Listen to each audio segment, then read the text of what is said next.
Hello friends, so welcome to TKP academy और मैं हूं आपका टीपू सर। आज मैं यहाँ पे शुरू करने जा रहा हूँ क्लास 10 का मैथ्स, जिसमें मैं डिटेल्ड एक्सप्लेनेशंस दूंगा, टिप्स एंड ट्रिक्स शेयर करूंगा, इंपॉर्टेंट क्वेश्चंस हम करेंगे ताकि जब तक नवंबर का मंथ आएगा तब तक हम और प्रिपेयर्ड रहेंगे। ये नहीं कि हम अक्टूबर में स्टार्ट कर रहे हैं पीवाईक्यूज, हम नवंबर में स्टार्ट कर रहे हैं। Like so for example exemplar book, जो कि काफी इंपॉर्टेंट होता है, सीबीएसई रेकमेंडेड है। अगर आप करिकुलम के लास्ट में देखोगे तो वहां पे रेकमेंडेड बुक्स में दो बुक्स तो लिखे हुए ही होते हैं, टेक्स्ट बुक और एग्जाम्पलर। ठीक है, तो जितने भी पीवाईक्यूज वगैरह होते हैं पैटर्न्स काफी सिमिलर होते हैं उस बुक से। तो अक्सर हम क्या करते हैं कि टेक्स्ट बुक तो हम पढ़ते रहते हैं, लेकिन कहीं ना कहीं एग्जाम्पलर और पीवाईक्यूज को हम बाद में करते हैं। तो हम कोशिश करेंगे कि चैप्टर्स को पढ़ पढ़ के हम पीवाईक्यूज वगैरह भी कवर करते रहें। ठीक है, अभी तक लेटेस्ट करिकुलम आया नहीं है सीबीएसई का, तो लेट्स सी कुछ चेंजेस होते हैं या नहीं। पर इतना तो श्योर है कि जो टॉपिक्स हम अब तक करते आए हैं वो तो आना ही आना है। हो सकता है कुछ ऐड हो जाए, तो मुझे लगता तो नहीं है कि कोई डिलेशंस होने वाले हैं, क्योंकि ऑलरेडी बहुत कुछ डिलेट हो चुका है। इनफैक्ट 9 का सिलेबस भी काफी अब चेंज हो रहा है, शायद होगा 9 में, साइंस में काफी चेंजेस आए हैं। तो let's see, we are waiting for the curriculum actually, तब तक कुछ ऑफिशियल नहीं है। कुछ टॉपिक्स यहाँ पे मेंशन्ड हैं जो हम डिस्कस करने वाले हैं। वीडियो को आराम से देखिएगा, तसल्ली से देखिएगा, ये नहीं कि थोड़ा सा देखा और बैक कर दिया, क्योंकि अगर चैप्टर को समझना है तो पूरे वीडियो को तसल्ली से देखना पड़ेगा। ठीक है, तो यहाँ पे सबसे पहले जो टॉपिक्स हम कवर करने वाले हैं, अब क्योंकि नंबर सिस्टम हम काफी देख चुके हैं, मैंने क्लास 9 के लिए भी एक वीडियो बनाया है जहां मैंने नंबर सिस्टम के बारे में काफी कुछ बताया है, बेसिक्स के बारे में। तो वो वीडियो आप भी देख सकते हो। नंबर सिस्टम के बारे में थोड़ा बहुत जानने की कोशिश करेंगे, चैप्टर के इंट्रोडक्शन के बारे में समझेंगे, क्योंकि रियल नंबर्स आपने पहले कर लिया है तो आपको अच्छा खासा आइडिया है कि रियल नंबर्स होता क्या है। Right, the numbers which can be plotted on the number line, जिसको हम एक रियलिटी या कहीं ना कहीं उसको पोजीशन दे सकते हैं, लोकेट कर सकते हैं, उसे हम कहते हैं रियल नंबर्स। जैसे नेचुरल नंबर्स हो गया, starting from 1 2 3 and all. Then उसके बाद whole number starting from 0, then integers plus minus like 1 2 and 0 including 0। फिर इरेशनल नंबर्स आपने पढ़ा होगा, नॉन टर्मिनेटिंग डेसिमल्स, है ना, तो कहीं ना कहीं नॉन रिकरिंग डेसिमल्स, तो ये सब सारे रियल नंबर्स हैं। जैसे मैंने 9 के वीडियो में कहा था कि इरेशनल नंबर्स के बारे में तो हमने पढ़ा, ऑपरेशंस भी किए, जैसे कि मल्टीप्लाई, डिवाइड, रेशनलाइजेशन, काफी कुछ करा हमने, प्लस माइनस। अब हम प्रूफ करेंगे इस चैप्टर में कि वो इरेशनल एक्चुअली में क्यों होते हैं। यूक्लिड्स डिवीजन लेमा अभी सिलेबस में नहीं है, मैंने इसलिए डाला हुआ है कि अगर बाई चांस फिर से वो इंक्लूड करते हैं तो हम इसको बाद में कवर करने की कोशिश करेंगे। डिवीजन एल्गोरिथम को फिलहाल हम थोड़ा दूर ही रखेंगे। फंडामेंटल थ्योरम हम डिस्कस करने वाले हैं, जो कहीं ना कहीं कॉम्पोजिट नंबर को डिफाइन करता है। फिर यहाँ पे इरेशनल नंबर्स, जैसे हमने कहा, non terminating, non recurring decimals वगैरह। फिर थोड़ा बहुत रेशनल नंबर्स के बारे में, क्योंकि रेशनल नंबर्स को जब हम प्रूफ करेंगे तो कहीं ना कहीं रेशनल के साथ ही कंपैरिजन होने वाला है। फिर कुछ अच्छे अच्छे कंसेप्ट सीखेंगे। एचसीएफ एलसीएम जो हमारा पुराना साथी है, एचसीएफ हाईएस्ट कॉमन फैक्टर, जिसको हम ग्रेटेस्ट कॉमन डिवाइजर जीसीडी भी कहते हैं। एचसीएफ को जीसीडी के नाम से भी जाना जाता है। राइट, उसके बाद एलसीएम लीस्ट कॉमन मल्टीपल के बारे में जानेंगे, उसके कुछ फॉर्मूलाज होते हैं। बेसिकली हम डिस्कस करेंगे LCM HCF of two numbers. हम निकालने को तो फैक्टराइजेशन मेथड से 3 का 4 का भी निकालेंगे, लेकिन जो फॉर्मूला हम सीखने वाले हैं वो सिर्फ 2 नंबर्स के लिए ही बोर्ड्स में आता है।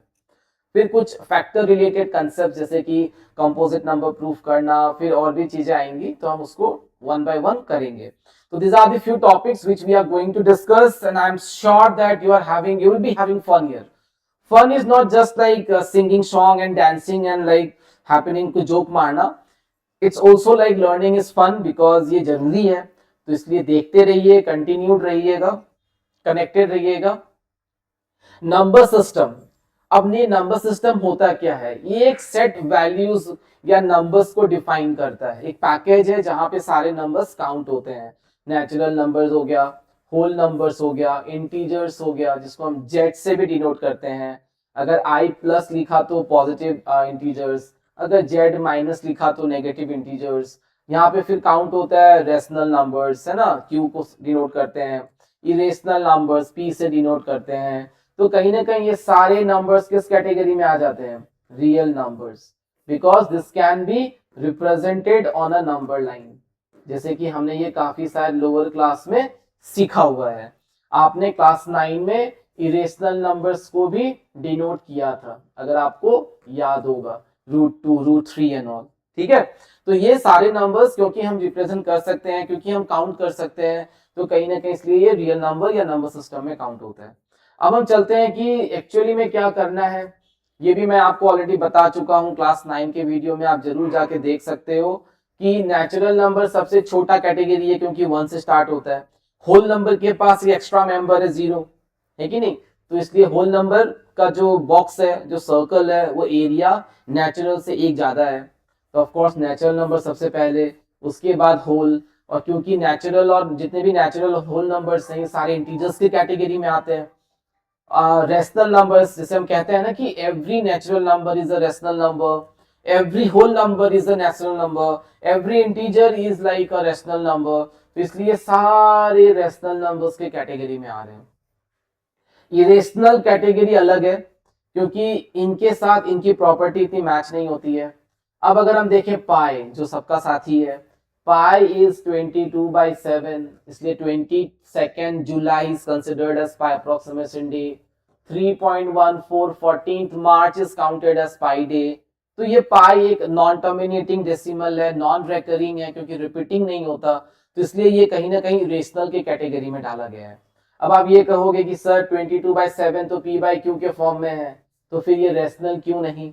22/7 एक अप्रोक्सीमेशन के लिए लिया गया है, कैलकुलेशन कन्वीनियंस के लिए लिया गया है, ताकि कैलकुलेट करने में आसानी हो।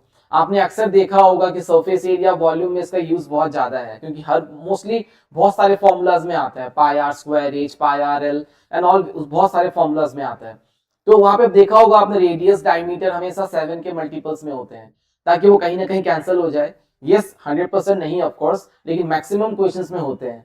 तो ये चीज जो है ना बहुत इंपॉर्टेंट है कि भाई पाई जो है, अगर सिर्फ पाई को पाई की नजर से देखो तो इरेशनल नंबर है, पर कन्वीनियंस की वजह से हम जो 22/7 लेते हैं वो कहीं ना कहीं रेशनल है, पर एक्चुअली में pi is what, an irrational number, ठीक है। ये कन्वीनियंस के लिए लिया जाता है, अदरवाइज कैलकुलेट करना थोड़ा सा क्रिटिकल या डिफिकल्ट हो सकता है।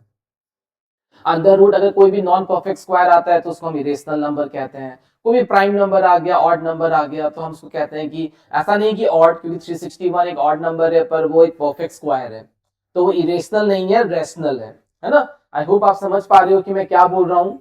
361 तो ये 19 का स्क्वायर है, स्क्वायर रूट कैंसिल तो ये 19 बन जाएगा, जो कि एक रेशनल नंबर है, right.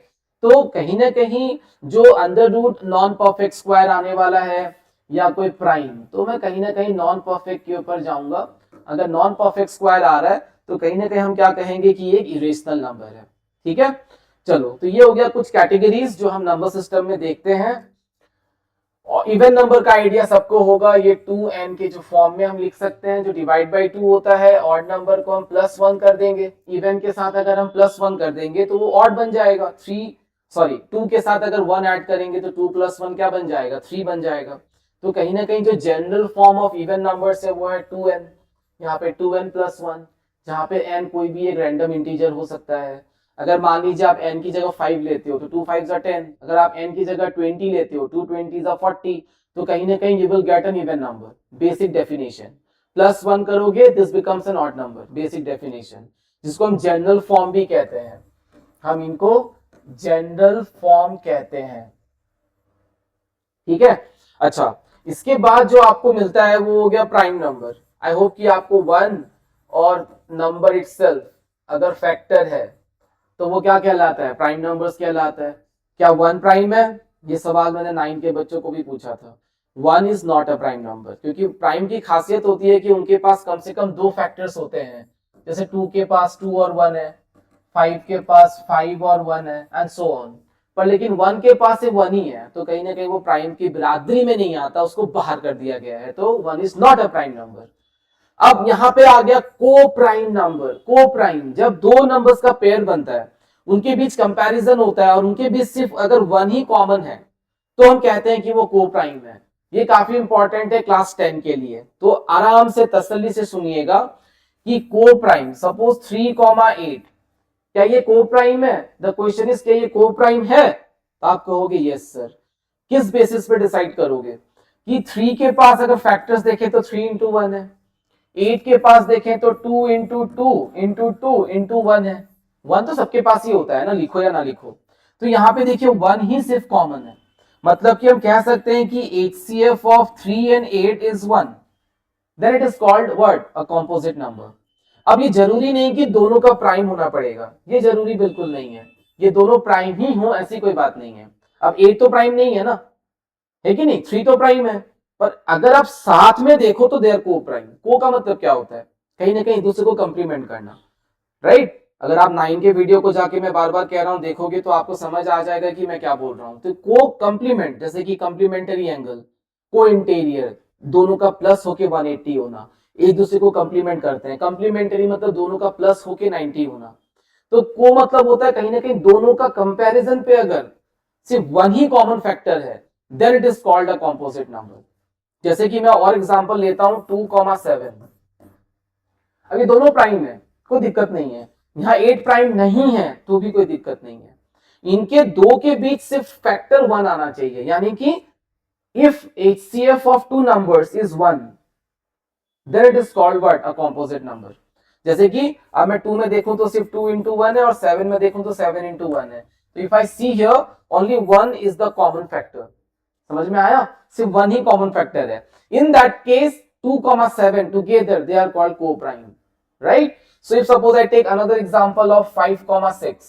Now you can see here that 5 is the prime but 6 is not a prime number. कोई प्रॉब्लम नहीं है, क्योंकि 5 का फैक्टर 5 into 1 ही होगा, 6 का फैक्टर्स होगा 2 और 3, साथ में 1 तो है ही, जिसका कोई नहीं होता 1 तो होता ही है, राइट? तो कहीं ना कहीं यहां पे भी आप देख सकते हो कि 1 is the only common factor, तो they are co-primes. So I hope you have understood कि co-prime का मतलब कि किसी भी दो नंबर के बीच सिर्फ एक ही फैक्टर कॉमन आना चाहिए, वो है 1। ठीक है, हो गई ना नंबर 1 वाली बात। तो ये हो गया को-प्राइम का लाइक डेफिनेशन। अब आप पूछोगे सर इसकी जरूरत क्या पड़ेगी? देखो, हम जब किसी भी रेशनल नंबर को सिंपलेस्ट फॉर्म में जब डिनोट करते हैं, जब उसको हम सिंपलेस्ट फॉर्म में डिनोट करते हैं, तो हमेशा हम देखते हैं कि न्यूमैरेटर और डिनोमिनेटर के बीच सिर्फ कॉमन फैक्टर 1 होता है। मान लो कि मैंने 3/7 लिखा, तो 3 और 7 के बीच जो कॉमन फैक्टर है वो सिर्फ क्या है? 1 है। मान लीजिए मैंने लिखा होता 6/14, आप क्या करते? आप करते कि 2 3 और 2 7 जा कैंसिलेशन करते हैं ना। तो कहीं ना कहीं हम हमेशा कोशिश करते हैं कि आंसर को सिंपलेस्ट फॉर्म में ही डिनोट करें। सॉरी। तो इसलिए ये बहुत जरूरी होता है कि कभी भी अगर हम रेशनल नंबर को सिंपलेस्ट फॉर्म में डिनोट करते हैं, और करना भी चाहिए, इन दैट केस न्यूमैरेटर और डिनोमिनेटर हमेशा को-प्राइम होते हैं। अब इसको कैसे यूज करना है ये हम आगे के टॉपिक्स या वीडियोस में देखते रहेंगे, ठीक है, कि जब हम इरेशनल नंबर को प्रूफ करेंगे। तो आप तब याद रखिएगा कि HCF of two number if it is 1 then it is called coprime. Very very important, very very important. यहीं से आपकी शुरुआत होने वाली है क्लास 10 के मैथ्स की, ठीक है। चलिए देखते रहिएगा। कभी कभी लगता है बैक कर ले, नहीं करना है, अब सिर्फ आगे ही बढ़ना है, फॉरवर्ड ही होना है, बैकवर्ड नहीं होना, ठीक है। चलो, इसके बाद आता है कॉम्पोजिट नंबर। आपको एक थ्योरम मिलने वाला है, जिस थ्योरम के बारे में मैं डिस्कस करूंगा, फंडामेंटल थ्योरम ऑफ अरिथमेटिक। क्या कहता है वो हम बाद में देखते हैं। फिलहाल मैं आपको एकदम सिंपल लैंग्वेज में समझाता हूं। कॉम्पोजिट नंबर जो होता है वो ऐसा नंबर है जिसके पास कम से कम 2 प्राइम फैक्टर्स हों। जब उसको हम फैक्टराइज करेंगे, कम से कम उसके पास 2 प्राइम फैक्टर्स होने चाहिए। अब फॉर एग्जांपल अगर हम लेते हैं सपोज 3 को क्यों हम 1 को लेते हैं? 1 का सिर्फ एक ही फैक्टर है, खुद 1 है, और ये तो प्राइम नंबर है, ठीक है। तो इसमें कॉम्पोजिट का कोई कहानी नहीं आता, क्योंकि 2 फैक्टर हैं तो क्या प्रॉब्लम है, लेकिन उसमें दोनों ही प्राइम नहीं है, क्योंकि 1 इज नॉट अ प्राइम। मैंने क्या कहा? कॉम्पोजिट नंबर हम उसे कहते हैं जिसके पास कम से कम 2 प्राइम फैक्टर्स हो, एटलीस्ट 2 प्राइम फैक्टर्स। उससे ज्यादा हो तो कोई दिक्कत नहीं है, रिपीटेशन भी हो फैक्टर्स का तो कोई प्रॉब्लम नहीं है, लेकिन कम से कम काउंटिंग में 2 प्राइम फैक्टर्स होने ही चाहिए, ठीक है। तो 1 के पास तो खुद 1 ही है और वो खुद तो प्राइम है ही नहीं, तो 1 का तो सवाल ही नहीं पैदा होता। चलो देखते हैं 2 which is the only even prime number. अब इसके पास 2 फैक्टर्स हैं 2 और 1, पर प्रॉब्लम क्या आ गया, मैंने क्या कहा था, मैंने कहा था कि कम से कम 2 प्राइम फैक्टर्स होने चाहिए। चलिए ठीक है 2 तो प्राइम है, ओके बिंगो, पर 1 is not a prime factor, it is not a prime number. तो इसके पास भी तो क्या रहा, एक ही फैक्टर रहा जो प्राइम है। अब अगेन जो कंडीशन है वो फुलफिल नहीं हुआ, कम से कम 2 प्राइम।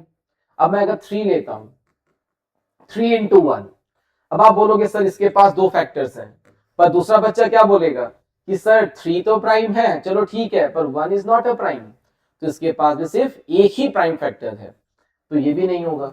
अब चलते हैं 4, इसको हम लिख सकते हैं 2 into 2, हो गया ना, काम बन गया। देखो इसके पास 2 फैक्टर्स हैं और दोनों के दोनों ही प्राइम है, 2 इज अ प्राइम। मैंने कहा था repetition is not a problem, counting में कम से कम 2 होना चाहिए। तो हम यहां पे 4 को कॉम्पोजिट नंबर डिक्लेयर कर सकते हैं और सबसे पहला नंबर 4 ही मिला है, यानी कि 4 is the smallest composite number, ठीक है। आपको एक क्वेश्चन आता है, find the HCF and LCM of the smallest composite number and the smallest prime number. तो बताइए स्मॉलेस्ट कॉम्पोजिट नंबर कौन हुआ, 4 हुआ, है ना, और स्मॉलेस्ट प्राइम नंबर क्या होगा, 2, which is the only even prime number, है ना। अब इन दोनों का मुझे चाहिए एचसीएफ और एलसीएम, और ये एक पीवाईक्यू है, ये पहले काफी बार आया है, काफी सालों बाद एक्चुअली, सालों पहले एक्चुअली आया हुआ है, पर ये बहुत बार ही आता था पहले। तो इसके दोनों के एचसीएफ क्या है, 2, ये दोनों में से 2 ही कॉमन फैक्टर है, और इनका एलसीएम क्या होगा, 4। तो इसलिए बहुत इंपॉर्टेंट होती हैं ये सब चीजें। तो smallest composite number is 4, why, because 4 के पास इट हैज व्हाट, एटलीस्ट, और कम से कम 2 प्राइम फैक्टर्स तो हैं, ये कंडीशन को फुलफिल करता है। अब अगर मैं देखूं 5, तो 5 इज अगेन राइट 5 into 1, जहां पे 1 इज नॉट अ प्राइम, तो ये भी नहीं होगा कॉम्पोजिट। तो हमने क्या सीखा कि no prime number is a composite number, कोई भी प्राइम नंबर कॉम्पोजिट नंबर नहीं है, क्योंकि उनके पास 2 फैक्टर्स तो हैं पर उसमें से एक प्राइम नहीं है, ठीक है। तो हमें ये बहुत जरूरी है देखना कि कम से कम 2 प्राइम तो होना चाहिए। आप 6 को ले लीजिए, 2 into 3, 2 प्राइम है, कोई दिक्कत नहीं है।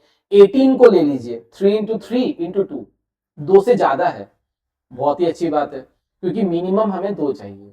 So this is what we talk about when we talk about composite numbers. We talk about कि numbers having at least 2 prime factors are termed as composite numbers. और इसी के ऊपर आपको एक थ्योरम मिलेगा, फंडामेंटल थ्योरम ऑफ एरिथमेटिक, जब वो मिलेगा तब हम डिस्कस कर लेंगे, पर बात यही होगी जो मैंने अभी कहा है, ठीक है। और इसके ऊपर कुछ क्वेश्चंस भी आने वाले हैं, like prove that this number is a composite number.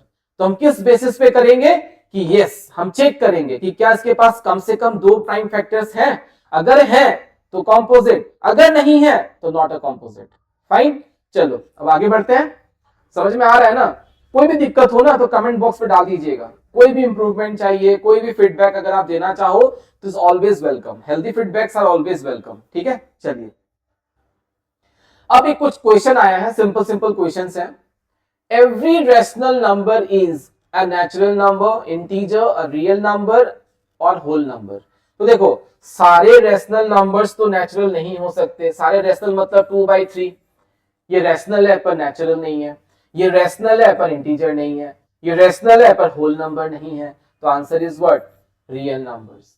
जितने भी रेशनल नंबर्स, चाहे पॉजिटिव चाहे negative, including 0, 0 is a rational number because 0 by anything is 0, 0 by any number is 0, which can be written in the form of p by q, है ना। तो 0 हो गया या कोई भी नंबर पॉजिटिव नेगेटिव में आ गया, -2/3, 5/7, 11/2, -5/8, तो this all are real numbers. Why, because we can represent them on a number line. आपने ये क्लास लाइक मे बी 7-8 में कर रखा है, ठीक है। तो यहाँ पे आंसर होगा रियल नंबर। ये छोटी छोटी बातें हैं पर मैटर करती हैं, जबकि एमसीक्यू जब आता है ना ये मैटर करती हैं, यहीं से वो कंसेप्ट बनता है। ये नहीं कि बड़ी बड़ी चीजें करेंगे, बड़े बड़े क्वेश्चन सॉल्व करेंगे और मैं एकदम मैथ्स में उस्ताद बन जाऊंगा, नहीं। हमेशा फाउंडेशन को स्ट्रॉन्ग बनाते जाइए, तब देखना आपका जो माइंड है वो बहुत बेटर सोच सकता है। ठीक है, चलो। Every point on the number line represents a unique real number, a natural number, a rational number, an irrational number। देखो, हम जब नंबर लाइन पे कोई भी पॉइंट या नंबर को डिनोट करते हैं तो कहीं ना कहीं वो एक रियल नंबर होता है, क्योंकि किसी भी नंबर को रिप्रेजेंट करना मतलब क्या हुआ नंबर लाइन पे, रियल नंबर। वही रियल नंबर का कहीं ना कहीं लॉजिकल डेफिनेशन है। तो नेचुरल नंबर को भी हम डिनोट कर सकते हैं, रेशनल नंबर को भी कर सकते हैं, इरेशनल को भी कर सकते हैं, और ये तीनों किस कैटेगरी में आते हैं, रियल नंबर्स की कैटेगरी पे। तो answer is what, a unique real number. क्योंकि अगर मान लो आपने 2 को रिप्रेजेंट करा, 2 तो यूनिक है, 2 तो 2 ही है। अगर आपने √3 को रिप्रेजेंट करा नंबर लाइन पे तो √3 इज अ यूनिक नंबर, √3 तो √3 ही है, उसके जैसा और कोई नहीं है। तो कहीं ना कहीं unique real number is the right answer. ठीक है, चलो next. Which of the following is a rational number? This is very simple and very easy, at least for class 10 students, because √5 irrational, not a rational, not a rational, because √5 is an irrational number. Under root non-perfect square, 5 is not a perfect square, तो कहीं ना कहीं ये irrational है। तो rational की category में तो वैसे ही नहीं आएगा, ये भी नहीं आएगा। तो सिंपल सा एग्जांपल है -2/3। आपको लग रहा होगा सर आप इतने आसान क्वेश्चंस क्यों करवा रहे हो, क्योंकि आपको एक ब्रिज बनाना है 9 to 10 का, कि आपको ये सब चीजें एकदम श्योर शॉर्ट आती हैं कि हाँ यही है, इसमें डाउट नहीं होना चाहिए। क्योंकि शायद मेरे लिए बहुत इजी हो तो क्या पता किसी के लिए ना भी हो, या किसी का शायद इतना ज्यादा क्लियर कंसेप्ट ना हो। तो इसीलिए चीजों को मैं धीरे धीरे धीरे सीढ़ी में चढ़ रहा हूँ, मुझे वो शॉर्टकट्स नहीं लेने। ठीक है, चलो। Which of the following is a composite number? ये क्वेश्चन मैं आपके लिए छोड़ रहा हूं, ये मुझे आप लोग कमेंट बॉक्स पे डालो कि कौन सा नंबर कॉम्पोजिट है। जब आप चेक करोगे आपकी नजर होनी चाहिए कि कम से कम 2 प्राइम फैक्टर्स, कम से कम, उससे ज्यादा हो तो कोई दिक्कत नहीं है। तो 22, 31, 23, 29। और मैंने ये भी कहा था कि no prime number, no prime number is a composite number. कोई भी प्राइम नंबर कॉम्पोजिट नहीं हो सकता, क्योंकि उसके पास 2 प्राइम फैक्टर्स नहीं है। ठीक है, अब मुझे आप बताना कि इसका आंसर क्या होगा। फाइन, चलिए अब चलते हैं दूसरे क्वेश्चन की तरफ। मैंने इनडायरेक्टली एक्चुअली आंसर बता ही दिया है। Which of the following is a prime number? This is very simple and very easy, तो मैं इसमें आपको पूछने वाला नहीं हूं। 37 is a prime number. 33 can be written as 3 into 11, 35 5 into 7, 39 3 into 13. So of course 37 is the only prime number here. Which of the following is not an odd composite number? कौन सा odd composite number नहीं है? तो देखो इसको हम लिख सकते हैं 3 into 7, minimum 2 prime factors, तो composite है। 29 is a prime number, 33 3 into 11, minimum 2 factors जो प्राइम होने चाहिए, तो ये भी कॉम्पोजिट है। 5 into 7, minimum 2 प्राइम फैक्टर्स, तो ये कॉम्पोजिट है। तो कहीं ना कहीं 29 जो कि ऑड नंबर भी है और कॉम्पोजिट भी नहीं है। तो which number is not N odd composite number? It is 29। जो ऑड है कॉम्पोजिट भी नहीं है। क्यों नहीं है? क्योंकि इसके पास कोई 2 प्राइम फैक्टर्स है ही नहीं। ठीक है, चलो हम चलते हैं अब दूसरे क्वेश्चन की तरफ। Which of the following is an odd composite number? क्या सर, एक बार नॉट एक बार यस, यही मैथ्स है। धीरे धीरे बढ़ते जाओ, कदम कदम बढ़ाए जा, खुशी के गीत गाए जा। तो which of the following is an odd composite number? यहां पे देखिए 45, इसको लिख सकते हैं हम 3 into 3 into 5। कम से कम 2 से ज्यादा नो प्रॉब्लम। तो ये कॉम्पोजिट नंबर, ये तीनों ही प्राइम है। ऑफ कोर्स हम जब फैक्टराइज करते हैं तो हमें जो फैक्टर्स मिलते हैं वो प्राइम ही मिलते हैं। ठीक है, 29 is again like odd prime number, 47 और 37। तो यहाँ पूछा गया है कि विच of the following is an odd composite number. तो 45 ये ऑड भी है और ये कॉम्पोजिट भी है। तो the answer is 45। I hope you have understood. If not you can comment, I will come with some better examples. चलिए, which of the following is not an even composite number? अरे sir तंग कर दिया है आपने, even odd. चलिए ये question मैंने आप लोग के लिए छोड़ा, ठीक है। विच of the following is not even composite number, ये कौन सा नंबर है जो इवन कॉम्पोजिट नंबर नहीं है, तो आप लोग मुझे यहां से बताना कि कौन सा नहीं है, ठीक है। ये आपके लिए मैंने छोड़ दिया है, कमेंट बॉक्स में जरूर करना, आपका कमेंट मेरे लिए इंस्पिरेशन है और मेरे लिए मोटिवेशन है। अब देखो यहाँ पे कुछ क्वेश्चंस आ रहे हैं कि explain why this number is considered as a composite number. This is from NCERT. This is a kind of PYQ. ये प्रीवियस ईयर क्वेश्चन पेपर्स में आपको मिल जाएंगे, काफी सिंपल है और स्कोरिंग है कि ये क्यों कॉम्पोजिट नंबर है, हमें एक्सप्लेन करके दिखाना है। तो number is 7 into 11 into 13 plus 13, very simple. देखिए बहुत बच्चे को मैं पूछूंगा कि यहाँ पे कितने टर्म्स हैं, तो फटाक से बता देते हैं कि सर देयर आर 4 टर्म्स। आपको टर्म्स का मतलब समझ में आता होगा कि देखो जैसे कि मैंने 2x प्लस 3 लिखा या 13 ही लिखा, तो यहाँ पे 2 और x एक सिंगल टर्म काउंट होता है, जबकि अगर मैं इसको ऐसे लिखता 2 इंटू एक्स प्लस 13, तो आपको ऐसा लगता कि it has 3 terms. No, it is a binomial. यहाँ पे हमने 2x को बस 2 इंटू एक्स लिखा है, रिप्रेजेंट किया है। वैसे आप इसलिए बहुत सावधान रहना कि जब भी कोई नंबर प्रोडक्ट फॉर्म में है तो वो एक ही टर्म काउंट होता है, राइट। आप उसको 2 इंटू एक्स लिखोगे, इसका मतलब ये नहीं कि वो 3 टर्म हो गए। 2 into x means what, 2x। तो वैसे ही आप देखो यहाँ पे ध्यान से कि यहाँ पे ये मल्टीप्लाइड फॉर्म में लिखा गया है, पर बल्कि ये काउंट होगा एक सिंगल टर्म, और ये दूसरा टर्म बीच में separated by a plus sign, ठीक है। अब आप देखो अगर इसको आप सिंगल टर्म काउंट करते हो और इसको एक सिंगल टर्म काउंट करते हो, तो इनमें कॉमन क्या है कि दोनों में 13 है सर। तो मैं अगर 13 कॉमन ले लेता हूं तो मेरे को ब्रैकेट में क्या बचेगा, 13 कॉमन जा चुका है तो 7 इंटू 11, साइन इज प्लस।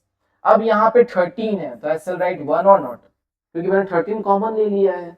आप ब्रैकेट को ओपन करके देख लो, 13 into 7 into 11, first term, 13 into 1 is 13, तो मैंने 13 कॉमन लिया है, ठीक है।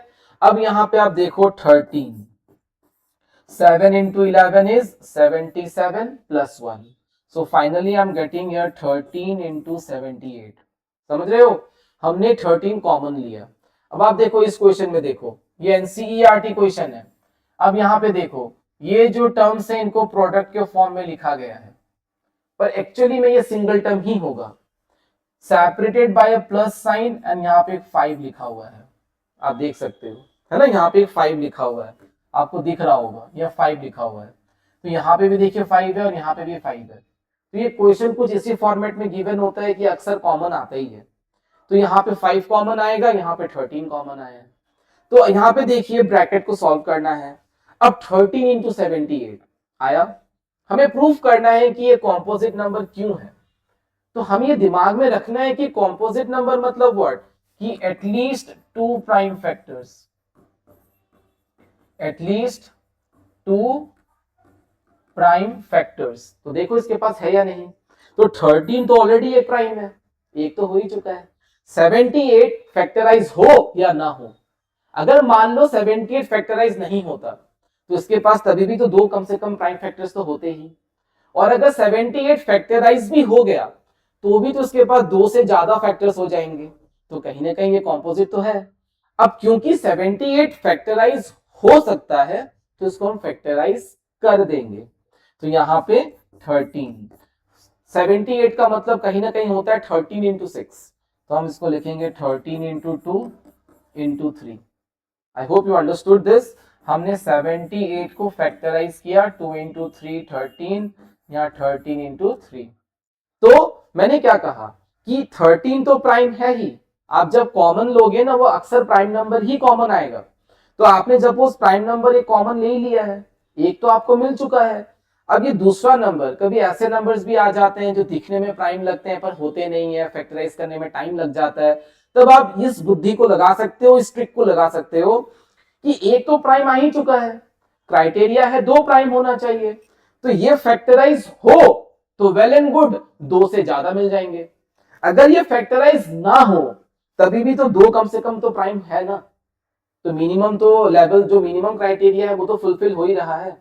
तो हम कह सकते हैं कि हाँ it is a composite number on the basis of what, कि it has at least 2 prime factors. 2 से ज्यादा हो तो बिल्कुल प्रॉब्लम नहीं है। तो हम यहाँ पे क्या लिखेंगे कि सिंस इट हैज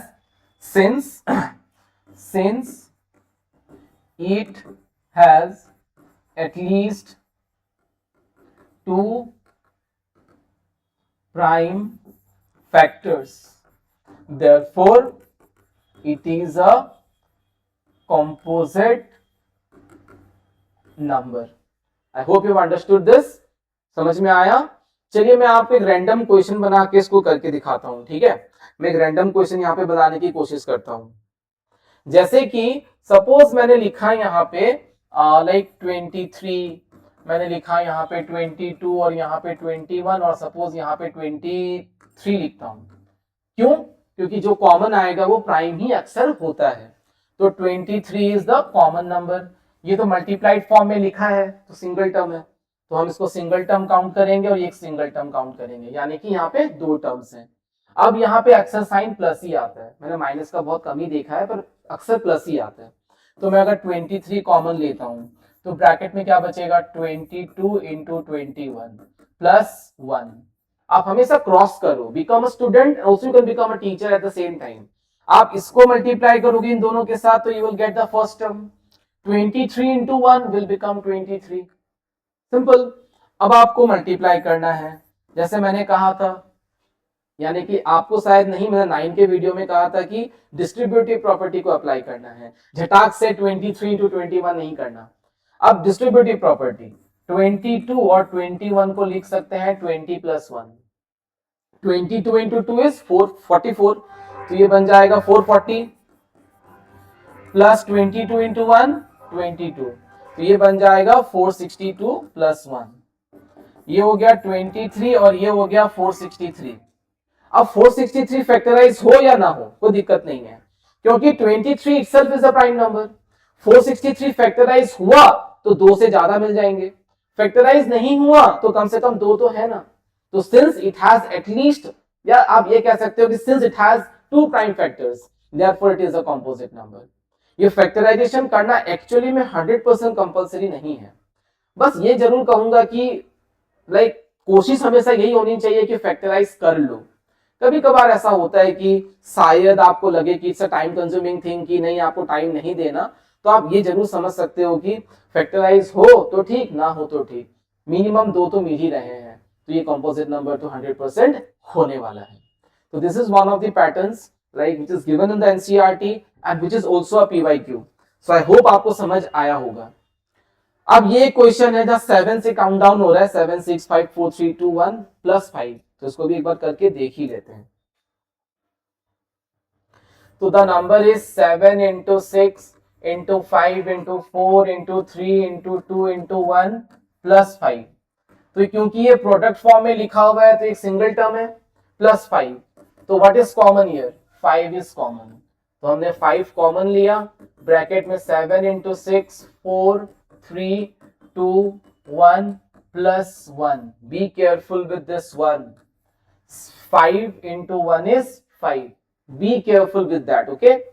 अब ये 5 आ गया, 7 into 6 42, 42 into 4, या फिर आप इसको ऐसे भी कर सकते हो कि पार्ट पार्ट में कर लिया, 42 4 3 12, 12 2 24, तो आप बाद में 42 into 24 कर सकते हो बाय अप्लाइंग डिस्ट्रीब्यूटिव प्रॉपर्टी। जैसे कि 40 को आपने लिखा 40 प्लस 2 और उसको 24 से मल्टीप्लाई कर दिया, 24 into 4 is what 96, तो 960, 24 into 2 is what 48, 960 plus 48 is how much, आप देख लो 1029 sorry 1028, तो this is 1028 plus 1, so you will get finally what here 1029। अब आपको लगेगा कि ये नंबर देख के कि शायद ये मतलब अच्छा रुको मैंने 960 और प्लस 48 सॉरी इट इज 1008, यही मैथ्स में चाहिए कि कहीं ना कहीं मेरे सिक्स सेंस में स्ट्राइक कर रहा है कि कुछ तो गलती हुई है। तो this is 108 plus 1, so this is 1009। अब कहीं ना कहीं आपको लगेगा कि 1009 प्राइम है, दिखने में प्राइम लगता है नहीं है, तो आपको इतना ज्यादा टेंशन नहीं लेना है, इतना ज्यादा टाइम भी नहीं देना है। तो आपको ये देखना है कि 5 तो प्राइम है, 1009 अब फैक्टराइज हो या ना हो। फैक्टराइज हो गया तो समथिंग समथिंग आएगा तो 2 से ज्यादा हो जाएंगे, और अगर नहीं भी हुआ तो कम से कम 2 तो है ना, 5 है ना अपने आप को हमें हेल्प करने के लिए। तो कहीं ना कहीं it has 2 prime factors, therefore it is also a composite number. So I hope आपको ये पैटर्न समझ में आया है। मैं इस वीडियो को बहुत लंबा नहीं करूंगा क्योंकि ये पहला वीडियो है क्लास 10 का जिसमें मैं एक्सप्लेन कर रहा हूं डिटेल में। तो आप इस वीडियो को जरूर देखो, शेयर करो, फीडबैक जरूर दीजिएगा, अपने दोस्तों के बीच शेयर कीजिएगा। इससे और बहुत कुछ आने वाला है, बहुत बड़ा आने वाला है, और आपको वो हर चीज मिलने वाली है जो आपको बोर्ड एग्जाम में जरूरत है। चाहे वो PYQs हो, चाहे वो इंपॉर्टेंट क्वेश्चंस हो, चाहे वो यूनिक क्वेश्चंस हो, चाहे वो किसी भी तरह से केस बेस्ड स्टडीज हो, रीजन एसर्शन हो, आपको हर तरह के क्वेश्चंस यहाँ पे बहुत सारे मिलने वाले हैं। So please keep supporting, keep sharing and keep subscribing. So thank you, take care, bye bye.